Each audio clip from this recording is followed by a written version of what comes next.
দেখুন, আমাদের একটু পিছনে যেতে হবে। আমাদের মহান মুক্তিযুদ্ধের সময় পাকিস্তান তার সকল শক্তি প্রয়োগ করে বাংলাদেশকে দখলে রাখার চেষ্টা করেছিল। পাকিস্তানের সামরিক শাসকরা বলছিল যে মানুষের দরকার নাই, পোড়ামাটি চাই। আর তাদেরকে সাহায্য করার জন্য বড় একটা ক্ষমতাবান রাষ্ট্র এগিয়ে আসছিল। আর একটি বড় ক্ষমতাবান রাষ্ট্র আমাদের বিপক্ষে ছিল, এবং কিছু কিছু গুরুত্বপূর্ণ রাষ্ট্র আমাদের দেশের স্বাধীনতা যুদ্ধকে ভিন্নভাবে বিচ্ছিন্নতাবাদীদের অভ্যন্তরীণ ঘটনা বলতো। এবং দেশের অভ্যন্তরে চাইনিজপন্থী রাজনীতি যারা করতেন, তারা এটাকে মুক্তিযুদ্ধ না বলে বলেছিলেন দুই কুকুরের লড়াই, এবং কিছু বাজে স্লোগান দিচ্ছিলেন, থাকলো তোর নির্বাচন, চললাম আমরা সুন্দরবনে, এরকম আজে বাজে কথা বলতো। তাহলে দুইটা সেকশন বিরোধিতা করেছিল। একটা হলো সরাসরি পাকিস্তানের সাপোর্ট করা জামাত ইসলামী, মুসলিম লীগ, নিজামে ইসলাম এবং অন্যান্য যারা, তারা রাজাকার আলবদর আল শামস তৈরি করে তারা বিরোধিতা করেছিল।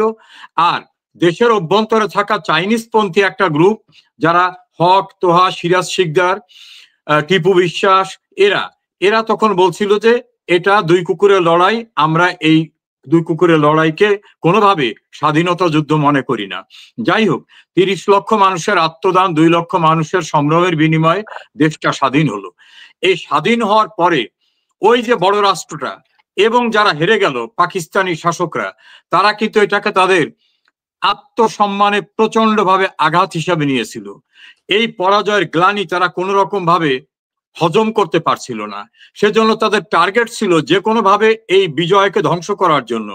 এজন্য প্রফেসর গোলাম আজম, যিনি পাকিস্তান পুনরুদ্ধার কমিটি গঠন করে বিভিন্ন দেশে গিয়ে বাংলাদেশের অভ্যুদয়কে ধ্বংস করার চেষ্টা করেছিলেন, তিনি সৌদি আরবকে 7 বার রিকোয়েস্ট করছিলেন যেন বাংলাদেশকে স্বীকৃতি দেওয়া না হয়।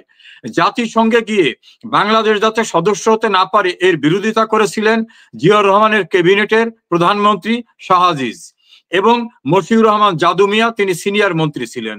অর্থাৎ পাকিস্তানের যারা নেতৃবৃন্দ ছিল, তারা স্বাধীন বাংলাদেশকে মেনে তো নিতে পারেন নাই, যাতে আবার পূর্ব পাকিস্তান পুনরুদ্ধার করা যায় এজন্য তারা চেষ্টা করতেছিলেন দেশের ভিতরে, দেশের বাইরে।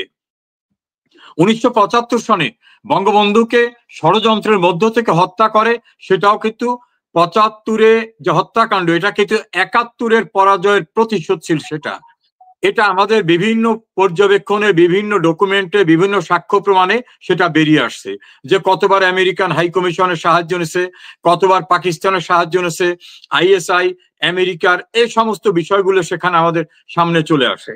এর পরবর্তীতে বঙ্গবন্ধু যখন জোট নিরপেক্ষ সম্মেলনে গিয়ে বললেন, বিশ্ব আজ 2 ভাগে বিভক্ত, একটি শোষক আরটা শোষিত, আমি শোষিতের পক্ষে। সেদিন কিউবার ফিদেল ক্যাস্ট্রো তিনি বলছিলেন যে শেখ মুজিব, তুমি একটা নতুন দেশের নেতা, তুমি আজকেই এই কথাটা বললা, তোমার প্রতি তো একটা বুলেট এখন থেকে তীর আকারে তোমার দিক তাক করে থাকবে। বঙ্গবন্ধু বলছিলেন, আমার অবস্থা যদি চিলির আলেন্দ্রের মতো হয়, আমি সাম্রাজ্যবাদের কাছে মাথা নত করব না। তারপরেই কিন্তু বঙ্গবন্ধু নির্মম হত্যাকাণ্ডের শিকার হন। অর্থাৎ ওই সেই সাম্রাজ্যবাদ এবং পরাজিত পাকিস্তানিরা বঙ্গবন্ধুকে হত্যা করার পরেই কিন্তু, এটা খোকন আপনার অগণিত দর্শক শ্রোতা আছে, আমি একটু ক্লিয়ার করে দিই, সংবিধানের আর্টিকেল 38 অনুচ্ছেদে লেখা ছিল বাংলাদেশে কোনো ধর্মভিত্তিক রাজনৈতিক দল করা যাবে না। এই আর্টিকেলকে সংশোধন করে ফেলে। সংশোধন করার পরে সর্বপ্রথমেই বাংলাদেশে জামাত ইসলাম বেনামিতে আত্মপ্রকাশ করে। তখন ওটার নাম ছিল আইডিএল, ইসলামিক ডেমোক্রেটিক লীগ। তখন তার নেতা ছিল মাওলানা আব্দুর রহিম। আর অন্যান্য যারা, এই যে সবুর খান, গোলাম আজম, আব্বাস আলী খান, এরা সবাই নেপথ্যে ছিলেন। তার পরবর্তীতে কিন্তু জামাত ইসলাম আনুষ্ঠানিকভাবে নিজেদের আত্মপ্রকাশ ঘটায়, এবং জিয়াউর রহমানের সময় পাকিস্তানি পাসপোর্ট নিয়ে গোলাম আজম বাংলাদেশে আসেন। তারপর তিনি আর বাংলাদেশ ছেড়ে যাননি। যে কোনো অজুহাত হোক, আদালতের রায়ের নামে বিভিন্ন ভাবে তারা এখানে থেকে গেলেন, এবং জিয়াউর রহমান তাদেরকে পৃষ্ঠপোষকতা দিয়ে শাহ আজিজকে বানালেন প্রধানমন্ত্রী, মশিউর রহমান জাদু মিয়াকে বানালেন সিনিয়র মন্ত্রী, জয়পুরহাটের আব্দুল আলিমকে নিয়ে আসলেন, মাওলানা মান্নানকে নিয়ে আসলেন, এবং ধারাবাহিকভাবে আব্দুর রহমান বিশ্বাস দেশের রাষ্ট্রপতি হলো। তার ধারাবাহিকভাবে আপনি যদি খেয়াল করে দেখেন, খানে সবুরের নেতৃত্বে মুসলিম লীগ প্রতিষ্ঠিত হলো। আব্বাস আলী খানকে ভারপ্রাপ্ত আমির বলে জামাত ইসলাম আনুষ্ঠানিকভাবে রাজনীতিতে চলে আসলো এবং মুক্তিযুদ্ধ বঙ্গবন্ধুর বিরোধিতাকারী শত্রুরা তারা ফ্রিডম পার্টি এবং প্রগতিশীল গণতান্ত্রিক শক্তি নামে দুইটি রাজনৈতিক সংগঠন করলো।